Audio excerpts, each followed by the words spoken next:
I used to believe I could pull the strings of society like a symphony.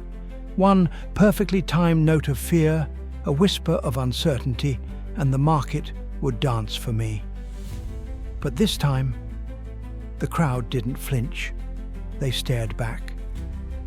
Someone's rewritten the rules, using the same tactics I pioneered to spark something I never weaponized: hope. Jalen, my discarded protégé, has returned, not as a threat to my system, but as its antidote. And the people? They're listening. My algorithms are decaying, my influences are defecting, and justice now has a name. It's not a lawsuit, it's not a scandal. It's a dossier hidden in my own server room, authored by the one person I never truly saw, Sarah.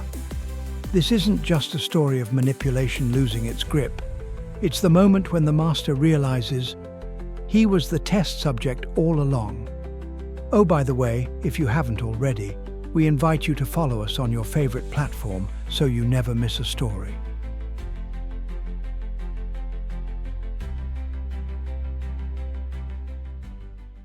Mind games in a fragile market.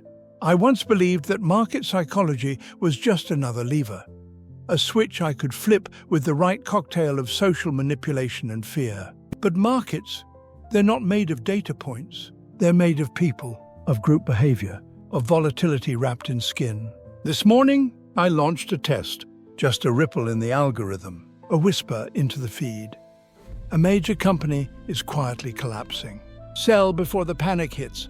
The results? Faster than I expected. Shares dropped 12% in 6 hours. Comment sections exploded. Memes formed like tumors. And people, ordinary, rational people, began to self-destruct their own portfolios. But here's the thing. This time, I didn't enjoy it. There was something off. The reaction was too fast, too personal, as if someone else had added fuel to the fire, like I was being played inside my own game. That's when I saw it. Threaded into the trending post was a tag I hadn't authorized: Shadowed Justice. Buried just beneath the avalanche of panicked comments, I traced it. Not just a bot, a network, a counterplay. Someone was using my playbook, inverting it against me. And not just anyone. It was Jalen. Jalen, the intern I dismissed 5 years ago. The one I thought broke under pressure. Turns out he didn't break. He watched, learned, built a following. Not of manipulators, but of believers. And now he was using the same market psychology principles I taught him to weaponize something I never considered: public empathy. He had changed the rules of the game. I watched as one of my influencers, an old asset, publicly defected on a live stream. She spoke of leaving the machine behind, of reclaiming her identity from the dark forces of social systems engineered to control emotion for capital gain. And for the first time in years, I felt my mind racing, not with strategy, with uncertainty. I tried stabilizing the narrative, injecting new content, fresh distractions, recycled scandals, but nothing worked. The trend had mutated. Now the crowd wasn't just reacting to me, it was predicting me, like a digital organism adapting in real time to survive my manipulations. For a moment, I stared into my dashboard, unsure of who was manipulating whom. Maybe the group behavior I'd always used as a tool had evolved into something that no longer needed me. Maybe the crowd had finally found its own voice, one that spoke back to its puppeteer. And in the distance, behind the noise of data streams and flickering charts, I felt it, the subtle but certain chill of losing control, the new messiah of ethical leadership. They called him the light in the algorithm, a nickname once reserved for me. Jalen's video had just hit 2 million views, his face calm, deliberate, unapologetically human, while mine remained hidden behind code, optics, and perfectly engineered PR disasters. He stood on a minimalist stage in some indie conference hall, packed with burnt-out creators, broken marketers, and defectors from my own empire. They clung to his words like scripture. Not because he screamed louder, but because he didn't need to. He wasn't manipulating, he was leading. And worst of all, it looked authentic. The age of engineered reactions is ending, Jalen said. What we need now is ethical leadership, the kind rooted in transparency, not tactics. I scoffed at the screen, yet my hands trembled slightly. I'd written that same phrase once, in a draft never published, back when I still believed in anything. What Jalen had mastered wasn't just positive influence. It was the appearance of sincerity, delivered through my old persuasion methods wrapped in his new branding. A rebrand of morality. He wasn't dismantling the system, he was replacing me. The worst part? My metrics confirmed it. Former partners weren't just going quiet, they were defecting. Clients were freezing contracts.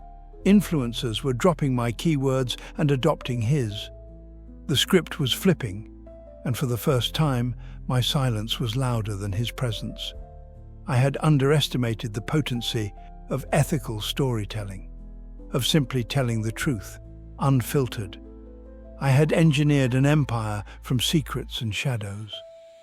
He was building one from confessions. And while I had spent years mastering manipulation, he was leveraging a new weapon I never accounted for: hope. Leadership isn't about control, Jalen finished. It's about surrendering the illusion of it. The room erupted in applause, and in my control room, the lights dimmed, not from failure, but fatigue. My war was no longer fought in data streams. It was being lost in the hearts of those I once rewired. Cracks in the algorithmic shell. The silence of the control room was deceiving. On the surface, everything remained intact. The servers humming, the dashboards glowing, and the data streams flowing like veins in a digital beast. But beneath it all, the system was bleeding. The algorithm wasn't responding the way it used to. My finely tuned triggers, emotional spikes, timed headlines, synthetic outrage were producing noise, not reaction. It was as if the system had developed an immunity to me. I opened the neural sequence monitor and played a pre-scheduled segment designed to instill mass confidence during a volatility dip. A trusted voice, one I'd engineered years ago with a team of audio psychologists, began to speak. You're in control. The world may shift, but your actions define your future. Nothing. Engagement plummeted. Worse, the comment section turned it into satire. Memes bloomed instantly. They weren't just ignoring the audio manipulation, they were mocking it. I retreated into the back chamber, my sanctuary of neural inputs, soundproof design, walls filled with every AI-enhanced feedback loop I'd perfected over a decade.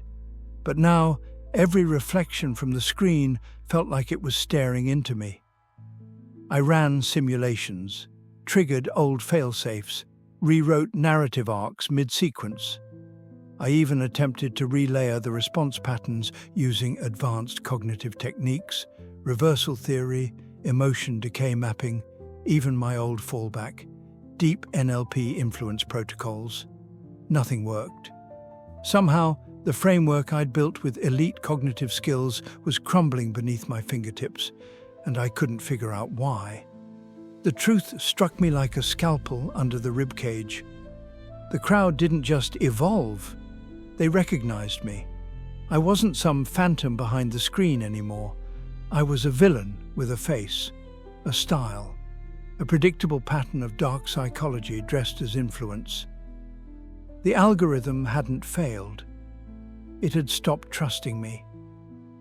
That night, I heard static in the playback loop of a scheduled broadcast. At first, I thought it was interference, but layered beneath it at a nearly imperceptible frequency was a voice. Faint, intentional. You taught us how to lie, we just learned to lie better. My own echo, distorted and thrown back in my face. And for the first time in a long time, I didn't feel like a god. I felt like a ghost. Shadows of justice and the server room trap. I always return to the server room when things begin to rot. It's where my world was built, my sanctuary, my vault of secrets and silence. But this time, the silence wasn't comforting. It was suspicious. The biometric lock accepted my fingerprint with a delay. Inside, the air was colder than it should have been. The hum of the processors off by a note. Someone had been here. I moved to Terminal 3, the one no one was supposed to know existed. It blinked to life with a faint, unnatural latency. Then I saw it. The logs had been tampered with. Not deleted, rewritten. Someone had studied me long enough to learn my cadence, my rhythm, my signature, and used it to forge a new script, one that led to me. I pulled up the node map. It wasn't just an intrusion. It was a mirror, a surveillance script that tracked not the company, but me. Every keystroke, every decision, every manipulation, documented, annotated, time-stamped, a weaponized dossier. Above the files, a single folder pulsed like a heartbeat. Sarah, Justice. I opened it. It was her. Sarah's voice, her interviews, her interactions with my proxies, her analysis of my methods. It wasn't revenge, it was justice. Shadows of justice cast by the very woman I once thought could never see me clearly, now drawing the sharpest outline of who I truly was. And it was all tagged, archived, ready for exposure. Suddenly the ground beneath my empire didn't feel made of steel, it felt like glass. I initiated countermeasures, mitigation techniques embedded in core systems, a cascade of protocol erasures, audio smears, AI-generated counter-narratives, but they were met and overridden by something more resilient. Ethical standards. Sarah hadn't just exposed me. She had replaced my black box methods with transparent blueprints. Her movements were honest, documented, pure, and the people were listening. I stared at the terminal, hands trembling, the light from the monitors casting fractured shadows across my face. This wasn't a server room anymore. It was a confessional. And somewhere between the blinking cursors and collapsing firewalls, I realized I was standing inside a trap I had built for others. Celestial insights or cognitive collapse. Sleep evaded me. Not that I needed it, not when every breath was a simulation, every gesture a calculated illusion. But tonight I was haunted not by errors in code, but by something I couldn't debug. Emotion. I walked the upper corridors of the viral compound, lights low, memory fragments crashing into my thoughts like waves against glass. Faces, words, betrayals, glimpses of something I never allowed to grow. Regret. I reached the glass atrium just before dawn, surrounded by screens that no longer obeyed. I leaned against the wall and let my body do what it hadn't in years. Feel. My chest tightened, my legs buckled slightly. A strange heat rushed behind my eyes. Was this grief? No, it was something deeper, something buried beneath decades of control. A rupture in my body intelligence, the system that once knew when to breathe, when to pause, when to hide. Now, it was revolting, demanding I feel the very things I'd once engineered others to suppress. A screen flickered behind me. A projected interface lit up without command, displaying a symbol I hadn't seen in years, one I used during my early experiments with psychological immersion, the Halo Protocol. An old simulation meant to mimic divine inspiration through neural light therapy. I never finished it, never dared to test it on myself. But now, I stepped forward, let it run. Light cascaded through my pupils, flooding my brain with patterns. Memories fractured and rebuilt. I saw moments I had erased, my father's hand trembling at a dinner table, my mother's silence during the verdict. The first time I lied and saw it work. Then, Sarah's eyes, not filled with rage, but understanding. Not a soldier, a mirror. A voice emerged, layered in harmonics, not from the machine, but from somewhere deeper. This isn't revelation. It's a reckoning. I collapsed.